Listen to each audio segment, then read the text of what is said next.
Well, hello everybody. How are you doing? Welcome to another day in the kitchen. Today is the first part of a two-part event. This is not actually the day that I'm going to be eating what it is that I'm making, or at least making part of. So that's why Chef Teddy and I are in our less dressed outfits.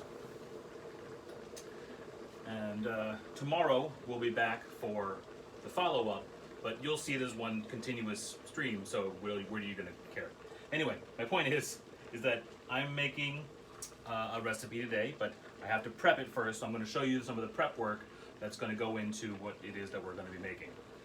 In the meantime, I'm also boiling water. You can see the steam rushing on the side of the screen there for tonight's dinner, which is going to be tuna noodle casserole, but you've already seen me make that, so no need to double dip.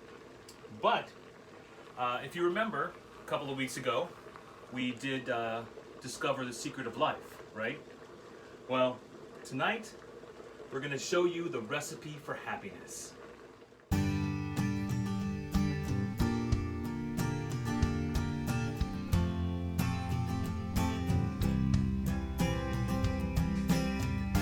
makes the sauce? Who makes the meal? Who makes your good time completely ideal?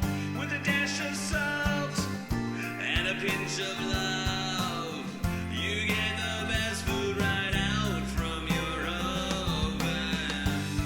So quit all your bitching and get in the kitchen. It's time, it's time, it's time, oh, it's time, it's time. Chef Teddy and Paul, Chef Teddy and Paul,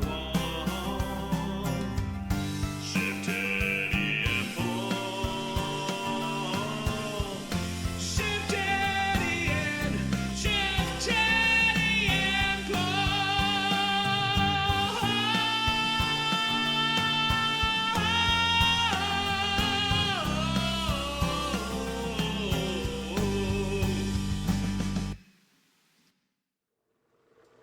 Many of you may know that the chemical changes that happen to your brain when you eat chocolate are the same changes that happen to your brain when you fall in love.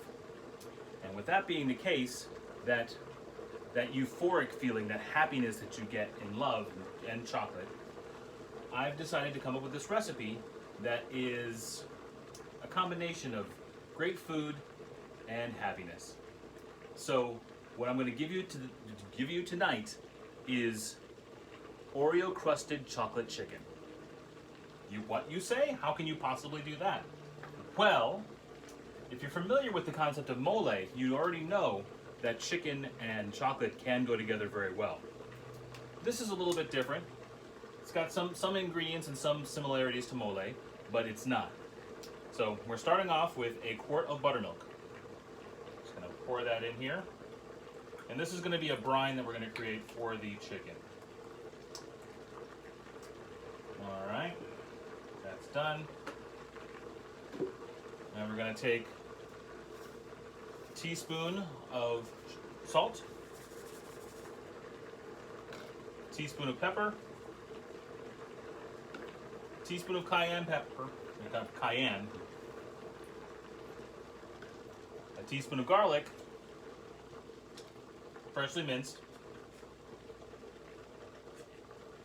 and 2 tablespoons of cocoa powder.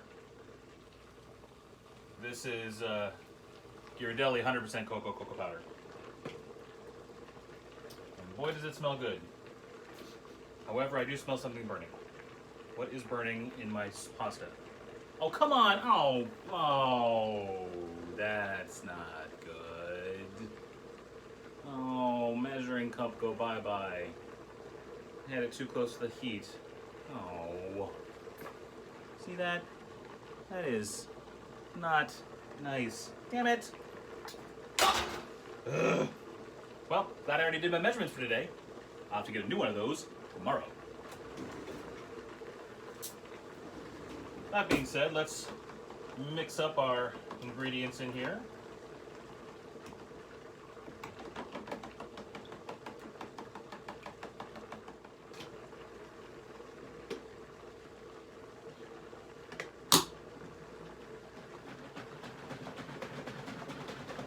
Probably should have done that before. That's probably much easier than what I was doing.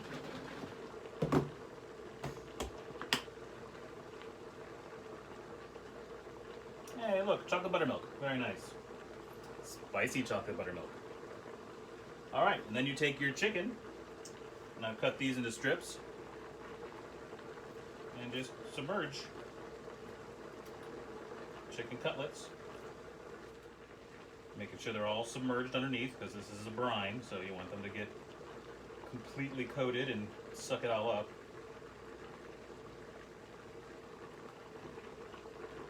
Seal it up. A little bit different. This is a little bit different than a marinade. It works a little different. So you can keep it in there a little longer without it, chemically cooking. It's not going to be an issue with this. This is absolutely the opposite of a chemical cook. This is, instead of having an acid, this is a base. The milk it is. So we're going to place that in the refrigerator for 12 to 48 hours, depending on when you want to cook. And we'll come back tomorrow and show you the rest of the cook. Or as far as you're concerned, we'll be right here. We'll be right back.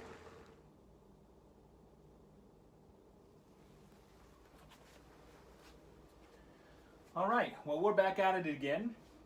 And right now, we are separating our Oreos to make them useful for this particular recipe. So, if you know how to separate Oreos, it's very simple, obviously. Just, pull out the cream.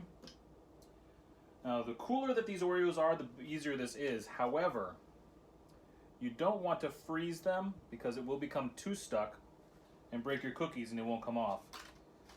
And if they're too cold, you won't be able to use the cream later for the rest of the recipe. So, just, a brisk winter day temperature would probably be the best. We're talking about, I don't know, 70 or a little lower. And they're in a good shape. You can just peel them right off and put them into your processor. This recipe is going to call for about 2/3 of a package of double stuff Oreos. Now I say double stuff, not because I like the extra cream, but because the double stuff are much easier to separate than the regular stuff. Especially taking off the excess cream here. Yep, careful. All right. Now we attach them into our container. I've already done a bunch of them here, you see.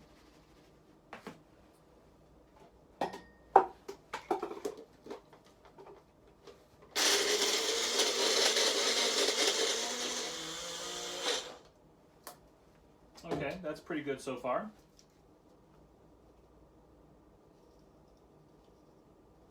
Now what you're going to find when you do this is you're going to find that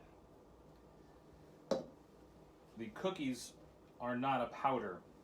I mean, they're a powder, but they're a wet powder because the remnants of the cream are still going to be on the cookies. And when you spread them around like that and did the food processing like that, it kind of aerosoled them and mist them and created like a wet environment inside of the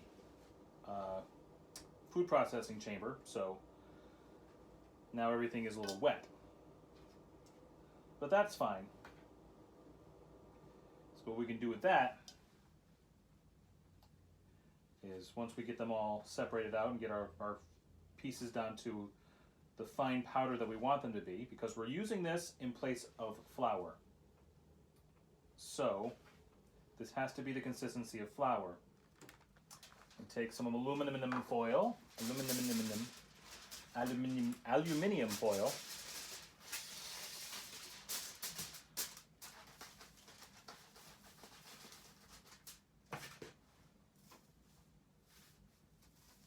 Spread it out evenly. Another piece on top. And a cookie sheet underneath.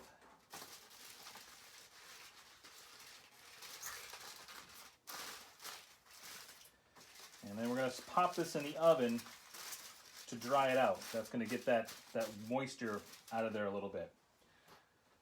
And that's why we cover it so that it doesn't burn. So that should take 20 minutes or so to get that good and dried out in the dry air of the oven. All right. So the next thing we're going to do is we're going to make a little bit of dipping sauce for our chicken tenders. We're going to have two different dipping sauces. One of them is really easy. The other one takes a little bit more time. The barbecue one that I'm going to make, now that's going to call for half a cup of tomato paste. So let me get my measuring cup. That's not melted, I mean. Because if we recall yesterday, I did do a little bit of a job on my measuring cup.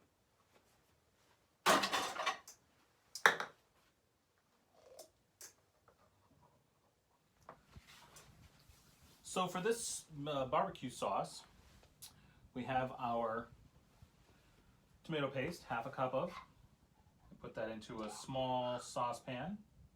Okay. Then we want to do 2 tablespoons of the Oreo cream. Just gonna slough that right on there. It's 1 tablespoon, and that's 2 tablespoons. We got 3 tablespoons of hot water. We're gonna do 2 tablespoons of the Worcestershire sauce. So 1.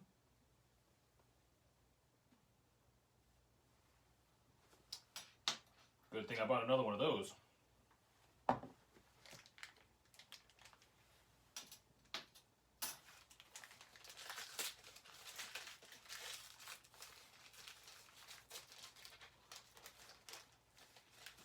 Not entirely sure why they wrap it in paper.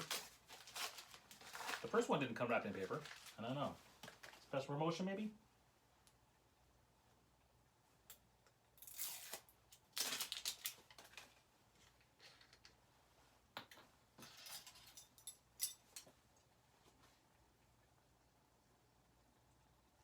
All right. That's 2 tablespoons of Worcestershire sauce. 1 tablespoon of vinegar. I'm using white wine vinegar. You can use cider vinegar or rice vinegar or whatever vinegar you like, really. I don't really care for vinegar. This one has a pretty limited taste, so that's good. It's 1 dash of hot sauce.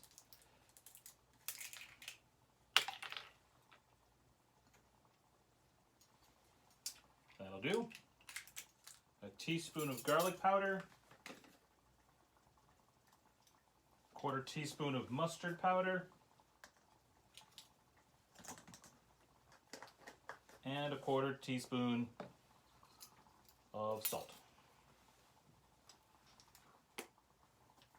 Specifically, kosher salt.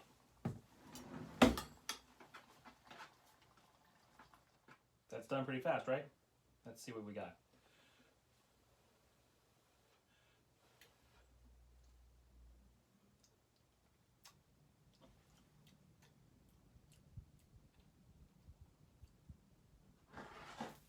I can use a little bit more of the Oreo cream, so I'm just gonna drop a little bit in. The heat will melt it up.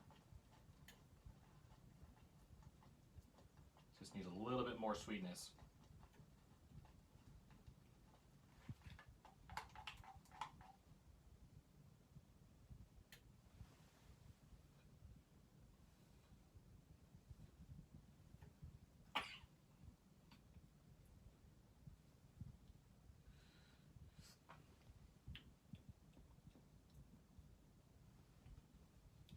Now it tastes good.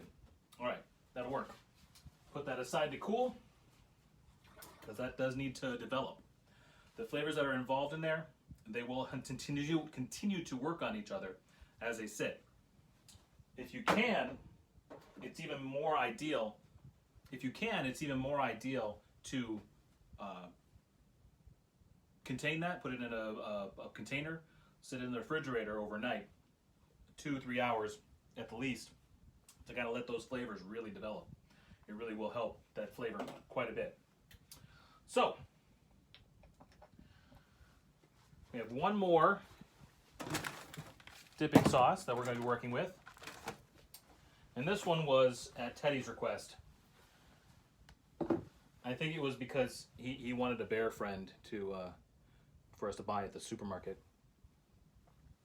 So, you know, here you go, Teddy. Have a friend. Okay, Teddy. I need the honey now. All right. So, this next little bit of recipe is going to just be 2 ingredients. Really, really easy. We're just doing honey and a 1/4 cup of honey.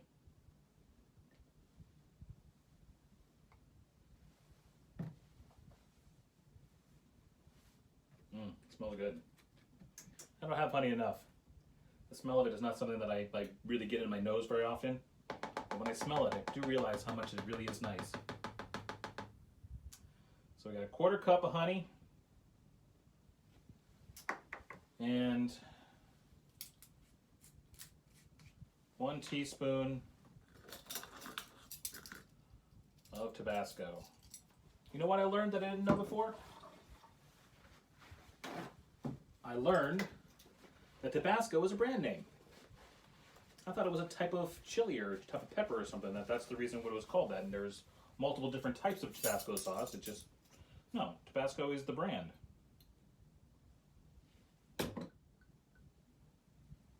Put that in the honey. And we give it a stir. And there's a nice spicy honey dip. Put that over there for later. And let's clean up a little bit. All right, it's time to take the cookie bits out of the oven now. Should be good.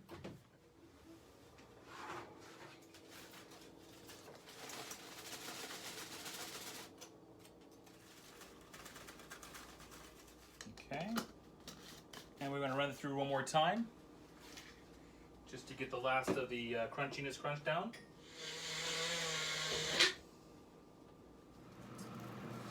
So, here we are, and we have our dry ingredients that we want to get ready for our chicken strips. So we have that crushed up Oreo. Put that in. We have 1/2 cup of cornstarch, 1 teaspoon of salt, 1 teaspoon of pepper, 1/4 teaspoon of, 1/2 teaspoon of cayenne pepper. No, that was the nutmeg. Half teaspoon of nutmeg, 1/4 teaspoon of cayenne pepper, and a 1/4 teaspoon of cinnamon. All right, everything in there.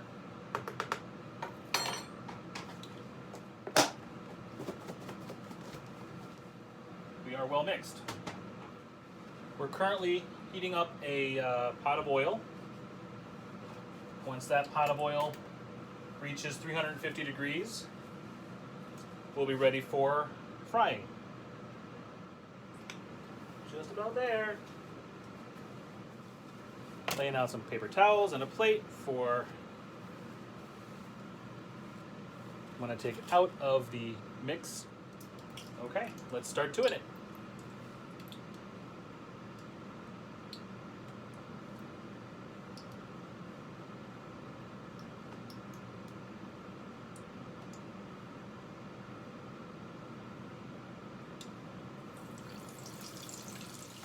They're going to stay frying for about 6 minutes.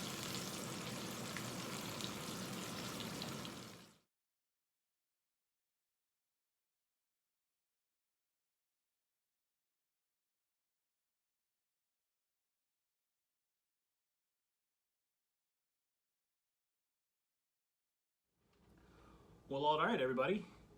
That was a rousing success. What do you think, Teddy? You think so? I think so. I think it was great. Looks great. Let's see what the tastes are like. Here's these fries. Some steak fries. Can't go wrong with steak fries, right? One of the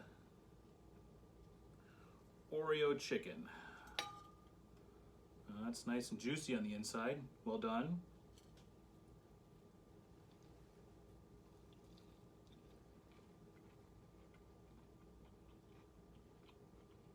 Oh.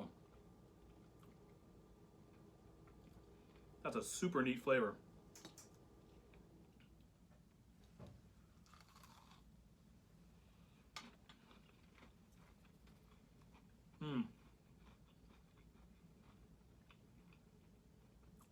Very delicious.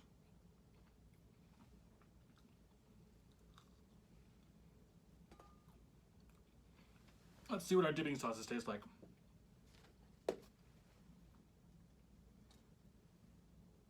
This is the honey one. I'm not usually a big fan of dipping sauces, but I'm gonna try it. Oh.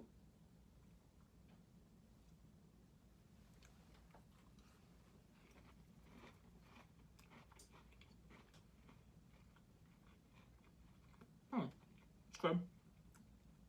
It doesn't need it, but it's good. Let's try the other.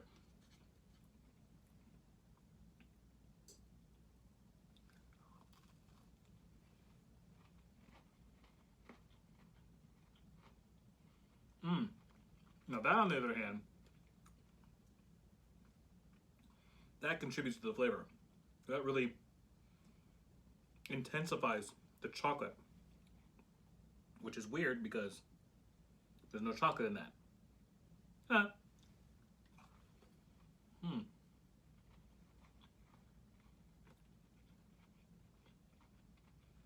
Very good. The second batch I had to make a little bit differently because the Oreo batter got too thick and clumpy. So I made this one with a flour batter instead of the Oreos. Flour and cocoa powder to kind of substitute that chocolatey flavor. Let's see what that tastes like. A little bit more muted, but still good. You don't taste the chocolate quite as much in the other type. Well, all right, everybody. Thank you very much for joining us. I hope you enjoyed this recipe, and you'll come back and see us again on another episode of Chef Teddy and Paul. But for right now, just remember, eat well, cook lots, no one should die hungry. Please like, share, and subscribe, and we'll see you next time. Good night. So Teddy, should I make a plate for your honey bear friend, or are you gonna let him eat off of your plate?